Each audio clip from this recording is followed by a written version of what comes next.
Hey guys, DIY Maniac John P here. We're sitting on the day of delivery of my new 2024 Subaru Crosstrek Onyx, and we're going to already be modifying it, but nothing too crazy. In this video, we're going to be installing a Curt 1.25-inch trailer hitch onto my new Subaru.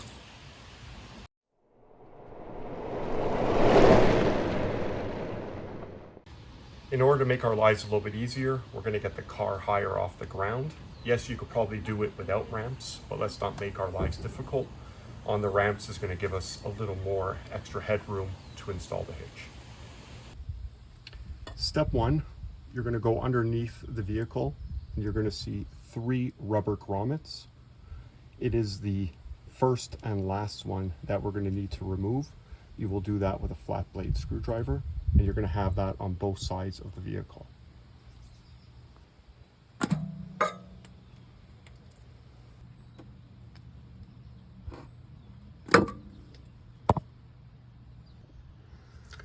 When you're under the vehicle, you're going to notice on the front-facing access hole, there's a lot of seam sealer here. What a lot of the hitch manufacturers do is they provide you with a shim to take up the space for that seam sealer. But for my installation, I'm going to scrape away the majority of the seam sealer so we don't have to use the shim and the hitch mounts flush. To scrape off the seam sealer, get yourself a rigid plastic scraper and start scraping away. Try to avoid using a metal scraper as that'll scratch the metal. So here we have the seam sealer scraped away. You're going to want to do some dry fitment to make sure that you remove the seam sealer in every area where the hitch is going to be making contact. We want to remove that because if that stays there and over the years starts to degrade, the hitch will come loose. We want a flush metal to metal mounting surface between the hitch and the chassis of the car. Now we will do the second side. Once we've had all the seam sealer removed and we're sure it's not going to interfere with the installation of the hitch, we need to enlarge the forward-facing hole. This is needed to be done in order to feed our hardware up into the frame rail. As you can see right now, the hole is slightly too small. So this needs to be opened up and enlarged. There's different ways you could do this: hand file, step bit, or in my case, I'm going to be using a die grinder with a stone to enlarge that hole just enough that the hardware will fit up into the rail. So here we can see that the hole has now been enlarged, and it's going to allow for the bolt head to fit through, as well as our bracket.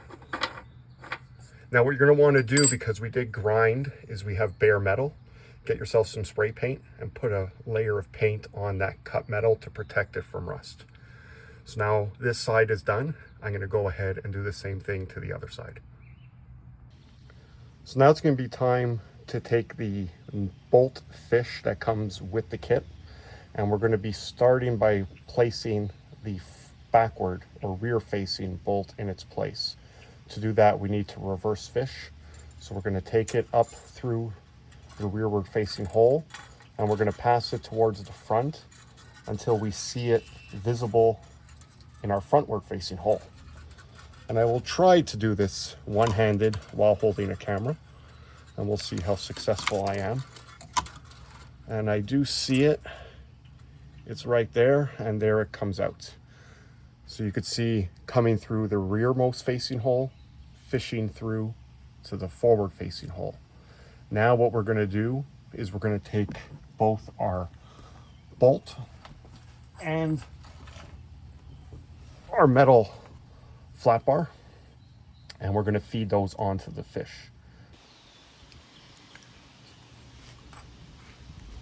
So start with the flat bar, slide that over the fish as such, then take your bolt, thread that onto the end of the fish as if you were threading it into a nut.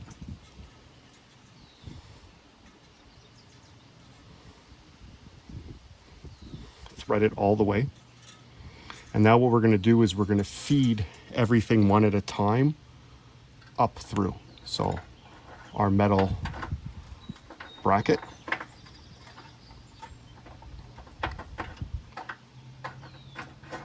as such,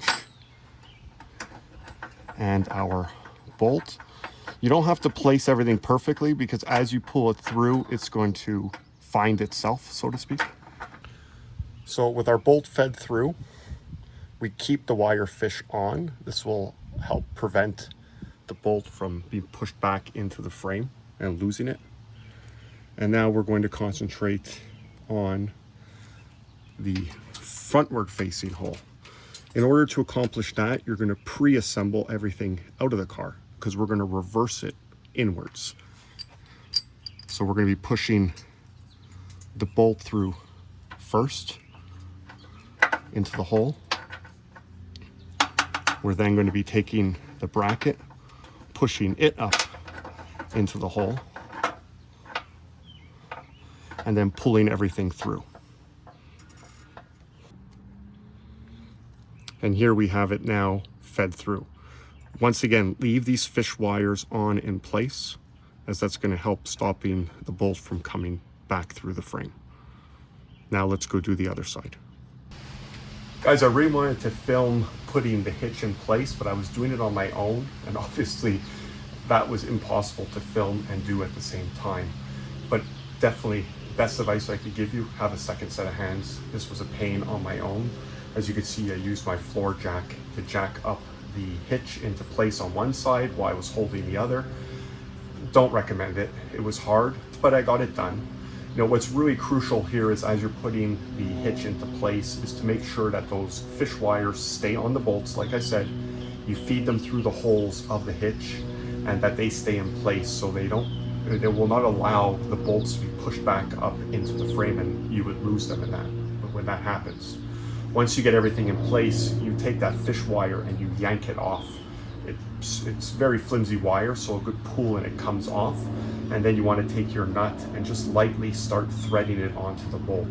Don't push the nut onto the bolt to try to thread, because again, you could push that bolt back up into the frame rail. So just gently turn it to get it to bite onto the threads. Once it is, now you know you're safe, you can't push it back in. You could go quicker with your fingers.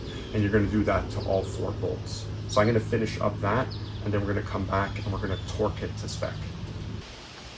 For the final step, once all the nuts are hand tight, you're going to want to torque it to spec.